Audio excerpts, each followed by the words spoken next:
las minas de agua de la Alcarria.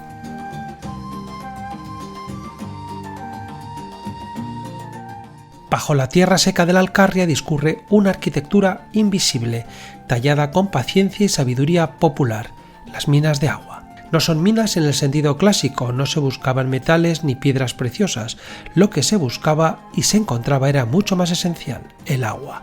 Agua subterránea, discreta, silenciosa, que fluía despacio entre las entrañas calizas de una tierra que ha aprendido desde hace siglos a vivir con lo justo. Estas minas son verdaderas conducciones hidráulicas excavadas a mano que aprovechaban los niveles freáticos del terreno para captar el agua del subsuelo y transportarla suavemente hasta la superficie. A diferencia de los pozos verticales que extraen el agua desde arriba, aquí el proceso era inverso. Se entraba desde fuera horizontalmente buscando el acuífero desde el lateral y conduciendo el agua mediante la simple ley de la gravedad. El sistema era tan ingenioso como sobrio.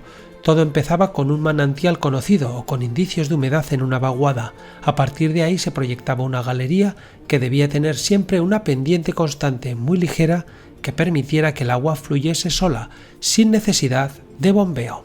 Para lograrlo se excavaba una galería principal normalmente con una sección pequeña de algo más de 1 metro de alto y menos de 1 de ancho, suficiente para permitir el acceso de los trabajadores pero sin debilitar la estructura. El trazado debía seguir la veta del agua y para ello se utilizaban técnicas tradicionales de prospección, a menudo transmitidas oralmente. El conocimiento del terreno era clave. Los mineros sabían leer la inclinación del estrato, la textura de la piedra, la presencia de sales o la vegetación superficial, y con eso bastaba. A lo largo de la galería se excavaban pozos verticales, cada 10 o 15 metros, que servían para dos cosas. Por un lado, facilitar la evacuación de los escombros que se generaban durante la excavación y por otro, permitir la entrada de aire y de luz. Desde arriba estos pozos eran simples aberturas redondas, protegidas a veces con un brocal de piedra. Desde dentro eran las únicas conexiones con el exterior. La técnica exigía precisión. Si la pendiente era demasiado baja, el agua se quedaba estancada. Si era demasiado alta, la galería se convertía en un canal inestable. Por eso el nivel debía calcularse con cuerdas, plomadas y experiencia. Y una vez que se llegaba a la capa freática, la galería se mantenía abierta dejando que el agua surgiera de forma continua y natural.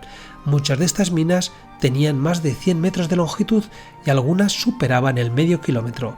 El revestimiento interior solía ser de piedra en seco o de ladrillo macizo, especialmente en los tramos más húmedos para evitar derrumbes. La bóveda, a menudo ligeramente apuntada, ayudaba a resistir la presión del terreno. No eran obras espectaculares, pero sí duraderas. Algunas siguen funcionando siglos después. El agua extraída se conducía hasta un punto de recogida que podía ser una fuente pública, un lavadero, una alberca o un pequeño canal de riego.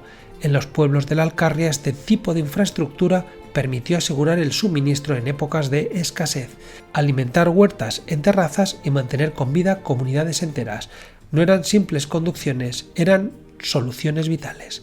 Lo más notable es que todo este sistema funcionaba sin energía externa, solo el desnivel, la gravedad y el flujo constante de agua subterránea. En tiempos donde la sostenibilidad se ha convertido en una prioridad, este modelo ancestral ofrece una lección de eficiencia energética y de respeto por el entorno. La construcción de estas minas era lenta, exigía coordinación y sobre todo conocimiento del terreno. A menudo las llevaban a cabo cuadrillas especializadas que se desplazaban de un lugar a otro contratadas por comunidades o familias. En otras ocasiones era un esfuerzo colectivo del pueblo, especialmente cuando se trataba de minas comunales. En ambos casos la transmisión del saber era esencial. No había planos ni cálculos escritos. Todo se aprendía observando, excavando, corrigiendo. No faltaban los riesgos. La excavación podía toparse con capas inestables, con gases acumulados y con filtraciones inesperadas. Y aún así se seguía, porque donde había agua había posibilidad, y eso en tierras como la Alcarria valía más que el oro. Hoy muchas de estas minas han sido olvidadas o están cegadas, otras han sido rehabilitadas como parte del patrimonio etnográfico, pero todavía hay algunas que siguen vivas, alimentando discretamente fuentes y manantiales como si el tiempo no hubiera pasado. Bajo nuestros pies sigue fluyendo ese hilo de agua invisible, guiado por la mano sabia de quienes supieron buscarla sin avasallar el terreno.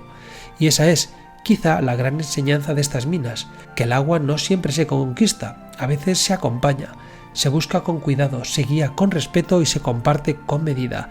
En un tiempo donde nos preguntamos cómo abastecer a un mundo sediento, mirar hacia el subsuelo de la Alcarria nos recuerda que hay formas de convivir con el agua que no pasan por la fuerza, sino por el ingenio.